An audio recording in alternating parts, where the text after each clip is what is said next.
Okay, so I did my paper on Hugo Chavez in Venezuela. My name is Nico Buchheit, and basically the decisions that he made that led to Venezuela's eventual descent into authoritarianism, his constitution reforms, his populist mobilization, and his overall institutional restructuring that turned Venezuela from a very, well, somewhat stable democracy into this authoritarian regime. So, to start it off, what was originally in place before Chavez came into office was this punto fijo system, and it was really riddled with corruption under Chavez's eyes. There was a lot of elite dominance, and in general, there was a lot of public discontent with it to begin with. So Chavez positioned himself as a champion of the people, so to speak. He used a lot of populist rhetoric. He he had a quote.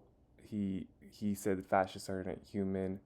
They are more like snakes, as like one of his more confrontational governing styles that he used. So this is what eventually led him to come into office.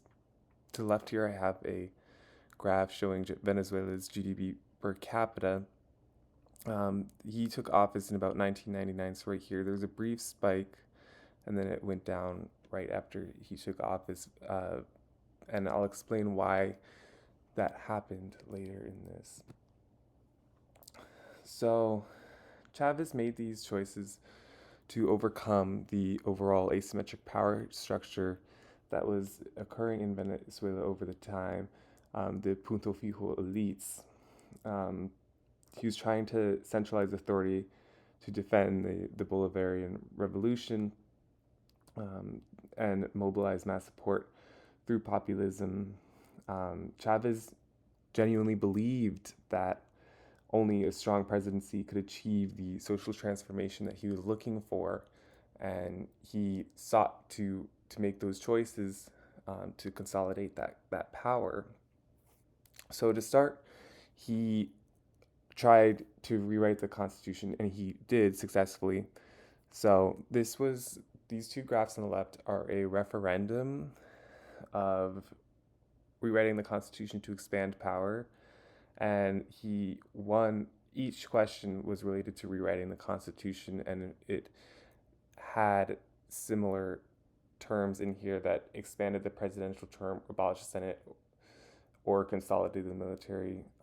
The creation of community councils was a very important organ to his civil society that would eventually create Chavismo, and I will discuss that more later as well.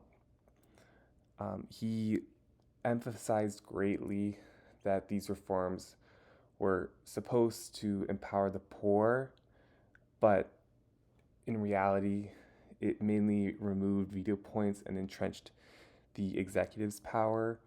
Um, so, what he did is what he started to do next after he rewrote the 1999 Constitution was he wanted to weaken opponents by eliminating institutional checks. So he started to execute executive orders, um, bypassing the legislator. Because of this, there was a 2002 coup attempt, which was a huge backlash, but it was unsuccessful. They were able to get him out for a brief period of time, but it was just super unstable.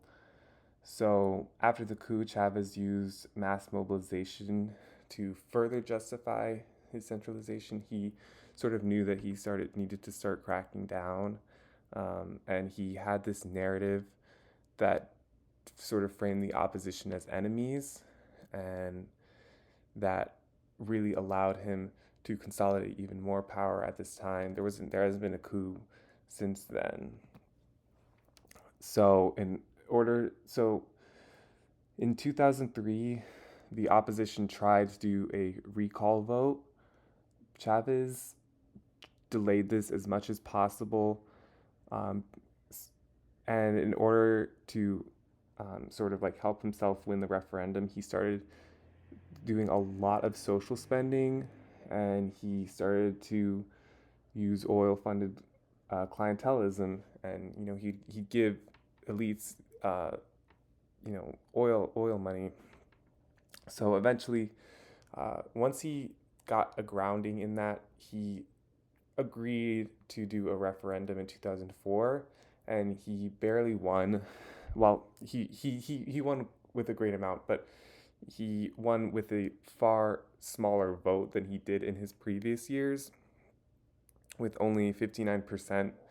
And I would also like to say that the voter turnout was a lot lower here than in past elections and other than in the constitutional referendums.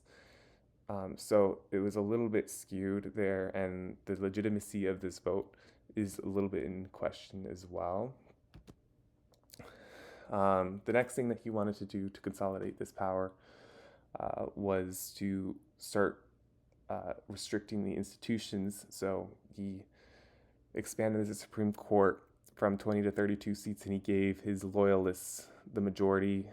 The election council, which was basically supposed to see the integrity of elections, was restaffed with loyalists. There were immediate restrictions that were placed through licensing and sanctions. And overall, these reforms kept elections in, which was interesting, but they were pretty unfair. And then next, I want to talk about the oil wealth that he used as a tool. So pretty much immediately after the coup attempt, Chavez took control of oil institutions, and there was a strike. But instead of pushing back against it, he started doing these massive oil spending missions, which was more social spending basically, which helped him gather more legitimacy overall. He started staffing more bureaucratic loyalists, and he kept hollowing out institutions. They were not improved. It was a huge amount of clientelism, and it really did not help. The oil strengthened Chavez a lot more. It strengthened the executive a lot more instead of the rest of the economy, which eventually led to the decline of Venezuela's GDP. So he eventually continued to use this populist mass mobilization. These community councils that he established earlier were very important because they served as these loyalty organs for him to continue gaining the legitimacy of his central power. And this was very important to him. He really wanted to have loyalty, even if it was just a small amount. He knew that he needed loyalty in order to maintain his power, and he knew that he needed wealth. So he used oil wealth, and he used these communal councils to do that. He used participatory democracy. There were like 5 referendums during his reign. He won 4 out of the 5, and this term chavismo was coined as it became like a huge political machine. So this is right about where he had almost full authoritarian consolidation.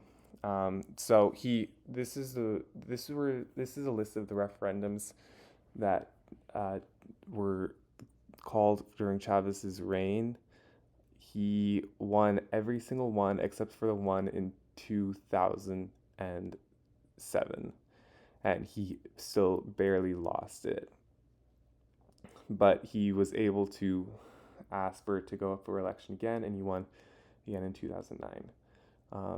But he was still able to maintain his loyalty even after he was declining greatly, and that participation really worked for him in the end. These referendums really helped him in the end. So basically, what happened? Elections continued. The opposition was hugely marginalized. Median courts were not independent anymore.